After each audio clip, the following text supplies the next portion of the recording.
नमस्कार दोस्तों। आज मैं आपके सामने एक नया वीडियो जिसके अंदर मैं आपको बताऊं कि जर्नल एंट्रियां कैसे करें। जर्नल एंट्रियां करने से पहले या वीडियो स्टार्ट करने से पहले आप मेरे वीडियो को लाइक कर दीजिए। और अगर आपके कोई भी किसी भी टॉपिक पर अगर आपको कोई भी क्वेश्चन करना हो या अगर आपको कोई भी प्रॉब्लम आ रही है तो आप कमेंट में कमेंट कर सकते हैं। उसके अलावा आप मेरे वीडियो को या आप मेरे चैनल को सब्सक्राइब करें और उसके पास में साथ ही बने हुए बेल आइकन वाले ऑप्शन पर क्लिक करके और उसको ऑन कर दीजिए, जिससे कि जो भी मैं नए वीडियो बनाऊंगा उसका नोटिफिकेशन आप तक पहुंच सके। चलिए तो वीडियो स्टार्ट करते हैं। जर्नल एंट्री को करने से पहले अपने को गोल्डन रूल्स ऑफ अकाउंटिंग के बारे में जानना जरूरी। जब भी अपन कोई भी जर्नल एंट्री करते हैं तो जर्नल एंट्री करने से पहले उसके कुछ नियम होते हैं, उन नियम्स को जानना जरूरी है। तो जैसे जर्नल एंट्री करने के लिए अपने पास सिर्फ 3 ही रूल होते हैं, 3 ही नियम होते हैं। पहला होता है पर्सनल अकाउंट यानी कि व्यक्तिगत खाता, यानी कि किसी भी व्यक्ति से रिलेटेड। अगर कोई भी किसी भी व्यक्ति का नाम आता है या फिर किसी भी फर्म यानी कि किसी भी कंपनी का नाम आता है या किसी भी बैंक का नाम आता है तो वो व्यक्तिगत खाते के अंतर्गत आएगा। आपको मैं एक जानकारी देना चाहूंगा कि अगर आप मेरे वीडियो को देखते हो और अगर आप टैली का कोर्स करना चाहते हो या सीखना चाहते हो तो उसके लिए आप अपने पास में कॉपी और पेन रखिए, जिससे कि जो भी मैं आपको टॉपिक बताता जा रहा हूं आप अपनी कॉपी में नोट करते जाइए। और हाँ, इससे पहले मैंने एक वीडियो बनाया था कि टैली कैसे सीखें, उस वीडियो को भी आप जरूर देखिएगा और उसको देखने के बाद ही आप इस वीडियो को देखिएगा। चलिए, अपन बात कर रहे थे पर्सनल अकाउंट यानी कि व्यक्तिगत खाते की। तो व्यक्तिगत खाता किसी भी व्यक्ति से रिलेटेड होता है। दूसरा आता है रियल अकाउंट यानी कि वस्तुगत खाता, यानी कि किसी भी वस्तु से रिलेटेड। अगर मान के चलिए आपके व्यापार में अगर कोई भी गुड्स यानी कि माल या फिर कोई भी अगर आप कोई भी फिक्स असेट्स परचेज करते हैं।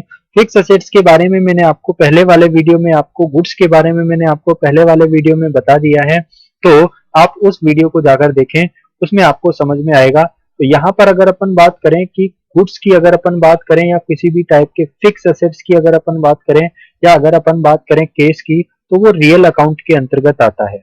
अगर अपन बात करें वस्तुगत खाते की यानी कि नॉमिनल अकाउंट, इसके अंदर अगर आपको कोई लॉस हो रहा है या कोई भी हानि हो रही है या फिर अगर आपको कोई प्रॉफिट होता है या कहीं से आपके पास इनकम आती है तो वो नॉमिनल अकाउंट के अंतर्गत आएगी। चलिए, इन 3 रूल्स को समझने के लिए कुछ छोटे छोटे नियम बनाए हुए हैं। पर्सनल अकाउंट का एक नियम है कि पाने वाले व्यक्ति को डेबिट करना है यानी कि डीआर करना है और देने वाले व्यक्ति को सीआर करना है। अगर कॉमर्स फील्ड से हैं आप तब तो आप डेबिट और क्रेडिट का मतलब समझ जाएंगे। अगर आप कॉमर्स फील्ड से नहीं है, आर्ट से हैं या साइंस से हैं, तब आपको डेबिट एंड क्रेडिट का मतलब समझ में नहीं आएगा। तो अगर अपन डेबिट की बात करें तो डेबिट का मतलब होता है नाम करना और क्रेडिट का मतलब होता है जमा करना। अर्थात जब भी अपन टैली का कोर्स करते हैं तो टैली का कोर्स करने के लिए सबसे बहुत ही इंपॉर्टेंट जो टॉपिक होता है वो होता है कि जब अपने को जर्नल एंट्री करनी आनी चाहिए। जर्नल एंट्री अगर अपनी सही नहीं है तो आप टैली पर वर्क तो करोगे लेकिन वो सारा का सारा वर्क गलत हो जाएगा। जैसे मान के चलिए आपने 5,000 रुपए का माल खरीदा और आपने उस एंट्री को गलत कर दिया, तो इसका मतलब ये होगा कि आपने उस एंट्री को गलत किया तो वो आपके 5,000 रुपए का माल शो नहीं करेगा। तो उसी टाइप से जब भी अपन कोई भी जर्नल एंट्री करते हैं तो जर्नल एंट्री करने के लिए अपने को 2 अकाउंट छांटने होते हैं। एक अकाउंट को अपने को डेबिट साइड में रखना होता है और दूसरे अकाउंट को अपने को क्रेडिट साइड में रखना होता है।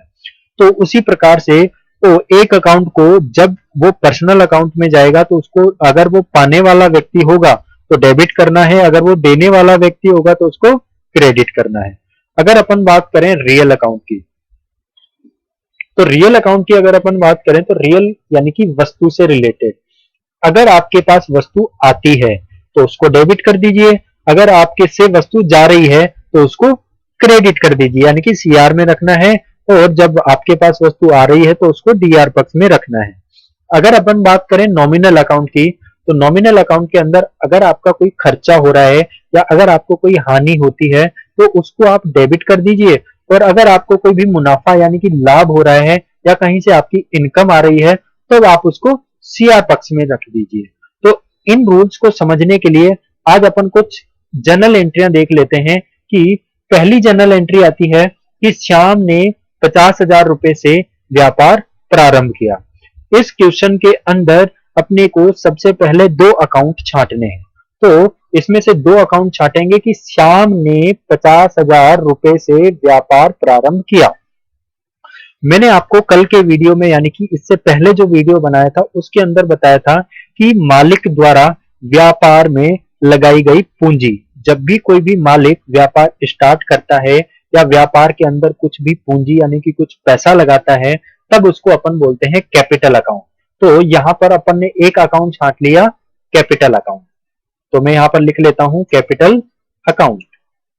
और दूसरा अकाउंट अपने को छांटना है। मैंने अभी आपको बताया कि अपने को क्या करना है, इस क्वेश्चन में से दो अकाउंट छांटने हैं। पहला अकाउंट छांट लिया कैपिटल अकाउंट, दूसरा छांटते हैं कि श्याम यहाँ पर कौन है, मालिक है, वो क्या कर रहा है, व्यापार के अंदर पैसे लगा रहा है। तो यहाँ पर अगर अपन बात करें, जब जर्नल एंट्री करने की बारी आती है या जब जर्नल एंट्री अपन करते हैं, तब आपको एक चीज ध्यान रखनी है कि आप अपने आप को व्यापार मानेंगे। जब आप अपने आप को व्यापार मानते हो तो जो मालिक होता है वो कोई दूसरा व्यक्ति बन जाता है। यानी कि मालिक क्या कर रहा है, आपके अंदर पैसा लगा रहा है, यानी कि आप में पैसा इन्वेस्ट कर रहा है। तो मालिक कौन हो गया, कोई दूसरा व्यक्ति हो गया। तो मालिक क्या कर रहा है, आपके पास पैसा लगा रहा है, यानी कि क्या कर रहा है, पैसा लगा रहा है। तो तब आपको दूसरा अकाउंट छांटना है कैश अकाउंट। यहाँ पर मैंने दूसरा अकाउंट छांट लिया कैश अकाउंट। तो यहाँ पर अगर अपन बात करें कि ये तो अपना हो गया फर्स्ट स्टेप। अब अपन बात करते हैं सेकंड स्टेप्स की। तो वो जो अपना सेकंड स्टेप वो ये है कि सबसे पहले अपने को ये देखना होगा कि ये जो पर्सनल अकाउंट है या फिर केस अकाउंट है, ये कौन से अकाउंट से रिलेटेड है। जैसे मैंने आपको बताया कैपिटल अकाउंट पर्सनल अकाउंट के लिए, तो पर्सनल अकाउंट होता है व्यक्ति से रिलेटेड और रियल होता है वस्तु से रिलेटेड। तो यहां पर अगर अपन बात करें कैपिटल अकाउंट की, तो कैपिटल अकाउंट होता है व्यक्तिगत यानी कि पर्सनल अकाउंट। क्यों? क्योंकि कैपिटल अकाउंट किसको रिप्रेजेंट करता है, मालिक को। तो मालिक, अगर बात करें अपन मालिक की, तो मालिक कौन होता है, कोई व्यक्ति होता है। तो इस कारण से अपन ने इसको मान लिया पर्सनल अकाउंट। और अगर अपन बात करें केस अकाउंट की, तो केस अकाउंट होता है रियल अकाउंट, यानी कि ये क्या होती है, वस्तु होती है। तो इसको अपन मानते हैं रियल अकाउंट। तो पर्सनल अकाउंट की अगर अपन बात करें, तो इस वाले अकाउंट को या तो अपन डेबिट रखेंगे या फिर क्रेडिट रखेंगे, यानी कि डेबिट साइड में रखना है या फिर क्रेडिट साइड में रखना है। और उसी टाइप से इस वाले अकाउंट को भी अपने को क्या करना है, या तो डेबिट रखना है या फिर क्रेडिट रखना है। तो उसको रखने से पहले अपने को क्या करना होता है, इसका रूल देखना होता है कि पहला अपन ने देखा है पर्सनल अकाउंट, यानी कि कैपिटल अकाउंट किस में जा रहा है, पर्सनल अकाउंट में जा रहा है। तो पर्सनल अकाउंट का रूल क्या कहता है, पाने वाले को डीआर करना है, देने वाले को सीआर करना है। तो यहां पर मालिक कौन है, पाने वाला है या देने वाला है। तो मैंने अभी आपको बताया कि आप अपने आप को क्या मानोगे, व्यापार मानोगे। तो मालिक जो है वो क्या कर रहा है, दे रहा है या पा रहा है। तो मालिक क्या कर रहा है, व्यापार के अंदर पैसा दे रहा है। तो देने वाले व्यक्ति को अपन क्या करते हैं, सीआर करते हैं। उसी टाइप से अगर अपन बात करें केस अकाउंट की, तो केस अकाउंट क्या होता है कि यानी कि पैसा, या अगर पैसा आ रहा है तो उसको क्या करना है, डेबिट करना है। और अगर पैसा जा रहा है तो उसको क्या करना है, क्रेडिट करना है। तो अगर अपन बात करें, आप अपने आप को व्यापार मानोगे, तो मालिक क्या करेगा, आपके पैसा लगाएगा, यानी कि आपके पास क्या हो रहा है, पैसा आ रहा है। तो इस कारण से अपन इसको क्या कर देंगे, डीआर कर देंगे। तो अपनी एंट्री हो जाएगी cash account DR to capital account. उसी टाइप से अपन एक दूसरा एग्जांपल देख लेते हैं। अपना दूसरा एग्जांपल है कि 10,000 रुपए बैंक में जमा कराएं। तो उसी टाइप से अपने को इसकी भी एक जर्नल एंट्री करनी है। तो जर्नल एंट्री के लिए सबसे पहले अपने को क्या करना होगा, दो अकाउंट छांटने होंगे। तो दो अकाउंट पहले छांट लेते हैं। अपन क्या कर रहे हैं, 10,000 रुपए बैंक में जमा करवा रहे हैं। तो एक तो अपन क्या कर रहे हैं, बैंक में जमा करा रहे हैं। तो एक अकाउंट छांट लिया बैंक, और दूसरे क्या कर रहे हैं, अपन बैंक में कर क्या रहे हैं, पैसा जमा करा रहे हैं। तो एक मान लिया अपन ने केस अकाउंट। तो यहाँ पर दो अकाउंट छांट लिए। तो बैंक अकाउंट की अगर अपन बात करें, तो बैंक अकाउंट क्या होगा, पर्सनल अकाउंट होगा या रियल अकाउंट होगा या नॉमिनल अकाउंट होगा। इन तीनों में से कोई एक हो सकता है। तो जैसे मैंने अभी आपको बताया था कि पर्सनल अकाउंट के अंतर्गत या किसी भी व्यक्ति का नाम आता है, या किसी भी बैंक का नाम आ जाता है, या फिर किसी भी कंपनी का नाम आ जाता है, तो वो जाएगा पर्सनल अकाउंट के अंतर्गत। तो मैंने इसको मान लिया पर्सनल अकाउंट। और केस अपना कौन सा होता है? Real account. यानी कि केस को अपन क्या मानते हैं? कोई भी वस्तु मानते हैं, क्योंकि केस क्या होती है? वस्तु होती है, व्यक्ति नहीं होता है। तो पर्सनल अकाउंट का रूल कहता है कि पाने वाले व्यक्ति को डीआर करेंगे। पर्सनल अकाउंट का वही रूल है, पाने वाले व्यक्ति को डीआर पाने वाले व्यक्ति को डीआर करना है और देने वाले व्यक्ति को सीआर करना है। तो यहाँ पर बैंक कौन है? पाने वाला है या देने वाला है? क्योंकि अपन बैंक में पैसा जमा करा रहे हैं, तो बैंक कौन हो गया? पाने वाला हो गया। तो पाने वाले को क्या करना है? अपने को डीआर करना है। उसी टाइप से केस अपने पास से आ रहा है या अपने से जा रहा है? तो केस अपने से जा रहा है, क्योंकि अपन बैंक में पैसा जमा करा रहे हैं, तो केस जाहिर सी बात है अपने से जाएगा ही। तो जाने वाली वस्तु को सीआर करना है। तो अपनी एंट्री हो गई bank account DR to cash account. उसी टाइप से अपन एक नया नेक्स्ट क्वेश्चन देख लेते हैं। नेक्स्ट क्वेश्चन में दिया हुआ है कि 20,000 रुपए का माल खरीदा। यहां पर देखिए, सबसे पहले अगर अपन बात करें कि अपन कर क्या रहे हैं? माल खरीद रहे हैं और 20,000 रुपए का माल खरीद रहे हैं। तो मैंने पिछले वीडियो के अंदर मैंने आपको बताया था कि माल खरीदने को अपन बोलते हैं परचेज अकाउंट। तो यहां पर एक अकाउंट छांट लिया, परचेज अकाउंट। इसीलिए मैं आपको कह रहा हूं कि आप क्या कीजिए, पहले वाला जो वीडियो है वो पहले देख लीजिए, उसके बाद ही आप जनरल एंट्रियां कीजिए, जिससे कि आपको आसानी से समझ में आ सके। उसके अलावा जो भी मैं आपको टॉपिक बताता जा रहा हूं, आप अपनी कॉपी में नोट करते जाइए और उनको समझते जाइए। तो यहाँ पर अगर अपन बात करें बैंक माल खरीदने की, तो माल खरीदने को अपन बोलते हैं परचेज। तो मैंने एक अकाउंट छांट लिया परचेज, और अब अपने को दूसरा अकाउंट छांटना है। दूसरा अकाउंट छांटने से पहले अपने को ये देखना होगा कि ये जो माल अपन परचेज कर रहे हैं, खरीद रहे हैं, ये नगद में खरीद रहे हैं या उधार खरीद रहे हैं। तो यहाँ पर अपने को दिया हुआ है कि 20,000 रुपए का माल खरीदा।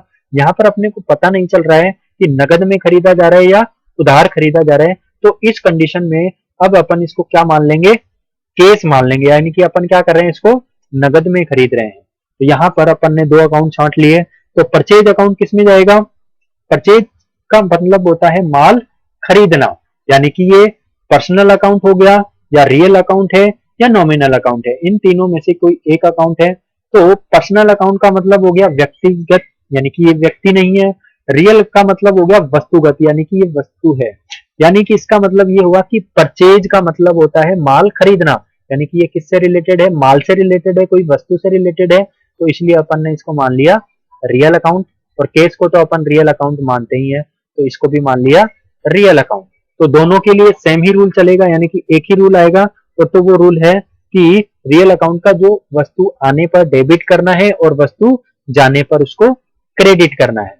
तो चलिए, अगर परचेज की बात करें तो परचेज का मतलब होता है माल खरीदना। यानी कि क्या हो रहा है? माल आ रहा है, तो आने वाली वस्तु को क्या करना है? अपने को डीआर करना है। और अगर मान के चलिए केस यहाँ पर अपन क्या कर रहे हैं? माल खरीद रहे हैं, वो भी नगद में खरीद रहे हैं। तो क्या हो रहा है? यहाँ पर पैसा जा रहा है, तो जाने वाली वस्तु को अपन ने क्या कर दिया? सीआर कर दिया। तो ये आपकी एंट्री हो जाती है यहाँ पर purchase account DR to cash account. उसी टाइप से अपन एक नई एंट्री देख लेते हैं, और वो नई एंट्री यह है कि 1500 रुपए का माल बेचा है। यहां पर देखिए नेक्स्ट एंट्री आती है कि 1500 रुपए का माल बेचा। तो यहां पर सबसे पहले अपने को क्या करना होगा? दो अकाउंट छांटने होंगे। यहाँ पर मैंने आपको बताया था कि जब कल के वीडियो में मैंने आपको बताया था कि माल बेचा, यानी कि माल बेचने को अपन बोलते हैं सेल्स अकाउंट। तो एक अकाउंट आपने छांट लिया सेल्स अकाउंट। और यहाँ पर दूसरी चीज देखनी होगी कि जो अपन माल बेच रहे हैं, तो वो नगद में बेचा जा रहा है या उधार में बेचा जा रहा है। तो यहाँ पर लिखा हुआ है कि 1500 रुपए का माल बेचा। यहाँ पर ये पता नहीं चल रहा है कि नगद में बेचा जा रहा है या उधार बेचा जा रहा है। तो उस कंडीशन में अपन इसको क्या मान लेंगे? नगद मान लेंगे। तो नगद की जगह पर अपने को क्या लिखना है? Cash account. तो उसी टाइप से अपने को यहाँ पर अकाउंट छांटने होंगे। सेल्स का मतलब होता है माल बेचना, यानी कि ये किससे रिलेटेड है? वस्तु से रिलेटेड है, तो इसलिए इसको मान लिया रियल अकाउंट। केस भी किससे रिलेटेड है? वस्तु से रिलेटेड है, तो इसको भी अपन ने मान लिया रियल अकाउंट। वस्तु यहाँ पर केस की सेल्स अकाउंट की अगर अपन बात करें तो ये वस्तु आ रही है या जा रही है। ये वस्तु क्या हो रही है, अपन क्या कर रहे हैं, माल बेच रहे हैं, तो वो जो माल है वो जा रहा है, तो जाने वाली वस्तु को क्या करते हैं अपन, सीआर करते हैं। और अगर अपन बात करें केस की, यानी कि पैसा, वो अपने पास आ रहा है या जा रहा है, तो पैसा अपने पास आ रहा है तो उसको अपन कर देंगे डीआर। तो अपनी एंट्री हो जाएगी cash account DR to sales account. उसी टाइप से अपन एक नेक्स्ट एंट्री देख लेते हैं। नेक्स्ट एंट्री के अंदर दिया हुआ है कि 1,000 रुपए मकान मकान मालिक को किराया दिया। यहाँ पर देखिए गलत लिखा हुआ है, मास लक लिखा हुआ है, तो यहाँ पर लिखिएगा आप 1,000 रुपए मकान मालिक को किराया दिया। तो यहाँ पर क्या हो रहा है कि मकान मालिक को अपन क्या दे रहे हैं, रेंट पे कर रहे हैं। जब अपन किराया की अगर अपन बात करें तो किराए को अपन बोलते हैं रेंट। तो यहाँ पर सिंपल अपने को लिखना है रेंट अकाउंट। यहाँ पर एक अकाउंट छांट लिया अपने रेंट, और दूसरा अपन क्या कर रहे हैं, क्या दे रहे हैं, कैश पैसा दे रहे हैं, यानी कि कैश दे रहे हैं, तो एक अकाउंट छांट लिया अपन ने कैश अकाउंट। तो रेंट क्या होता है, अपने लिए कोई पर्सनल से व्यक्ति से रिलेटेड है। यहाँ पर रेंट क्या होता है, अपना एक खर्चा होता है। तो इस रेंट अकाउंट को अपन रखेंगे नॉमिनल अकाउंट में, यानी कि ए वस्तुगत। जैसे मैंने आपको नॉमिनल के अंदर आपको बताया था कि खर्चों और हानियों को अपन क्या करते हैं, डेबिट करते हैं। तो यहाँ पर ये रेंट की अगर अपन बात करें तो रेंट क्या है, अपने लिए खर्चा है। तो खर्चे को अपन कौन से रूल में रखेंगे, नॉमिनल अकाउंट में। तो केस को अपन रखेंगे रियल अकाउंट में। तो यहाँ पर नॉमिनल, यहाँ पर अपना क्या हो रहा है, खर्चा हो रहा है, तो खर्चे को हमेशा अपन क्या करते हैं, डीआर करेंगे। और अगर पैसा अपने से आ रहा है या जा रहा है, जा रहा है, तो जाने वाली वस्तु को सीआर कर देंगे। उसी टाइप से अपन नेक्स्ट क्वेश्चन देखते हैं, जिसके अंदर लिखा हुआ है 50 रुपए बैंक ब्याज मिला। यहाँ पर देखिए अपने पास क्या हो रहा है कि बैंक का ब्याज प्राप्त हो रहा है अपने को 50 रुपए का। तो यहाँ पर उसी टाइप से अपन क्या करने वाले हैं कि अपन यहाँ पर दो अकाउंट छाटेंगे। तो पहला रूल हो गया कि अपने को मिल क्या रहा है, बैंक ब्याज को अपन क्या बोलते हैं, इंटरेस्ट। एक तो अपने को और दूसरा क्या हो रहा है, अपने पास पैसा आ रहा है, तो एक हो गया कैश। तो यहाँ पर अगर अपन बात करें बैंक इंटरेस्ट की, तो ये क्या हो रहा है, अपने लिए एक अपने लिए खर्चा है जी, नहीं, अपने लिए खर्चा नहीं है। जैसे अपन ने, मैंने आपको बताया था कि अगर आपको कहीं से लाभ हो रहा है या फिर आपको कहीं से इनकम हो रही है, तो यहाँ पर अगर अपन बात करें बैंक इंटरेस्ट की, तो यहाँ पर ये क्या हो रहा है, अपने को लाभ हो रहा है, तो लाभ को हमेशा अपन क्या करते हैं, सीआर करते हैं। और यहाँ पर अगर अपन केस की बात करें तो केस क्या हो गई, वस्तु हो गई। तो वस्तु क्या हो रही है, अपने पास केस आ रहा है, तो आने वाली वस्तु को अपने को क्या कर देना है, डीआर कर देना है। तो अपनी एंट्री हो जाएगी cash account DR to bank interest account. तो इस टाइप से अपन क्या कर सकते हैं, जनरल एंट्रियां कर सकते हैं। अगर मेरा वीडियो अगर आपको अच्छा लगा तो आप मेरे वीडियो को लाइक कीजिए, कमेंट कीजिए और शेयर भी कीजिए, और सब्सक्राइब करना ना भूलें। अगर आप सब्सक्राइब करते हैं तो आप मेरे से जो भी मैं वीडियो बनाता जाऊंगा, आप उनको सीख कर, उनको देखकर आप आसानी से टैली का कोर्स सीख सकते हैं। उसके अलावा इंफॉर्मेशन टेक्नोलॉजी से रिलेटेड आपको और भी जानकारियां दूंगा, जिससे कि आपको वीडियो के जरिए नोटिफिकेशन आपके पास आ जाएगा। और आज के लिए बस इतना ही। बहुत बहुत धन्यवाद।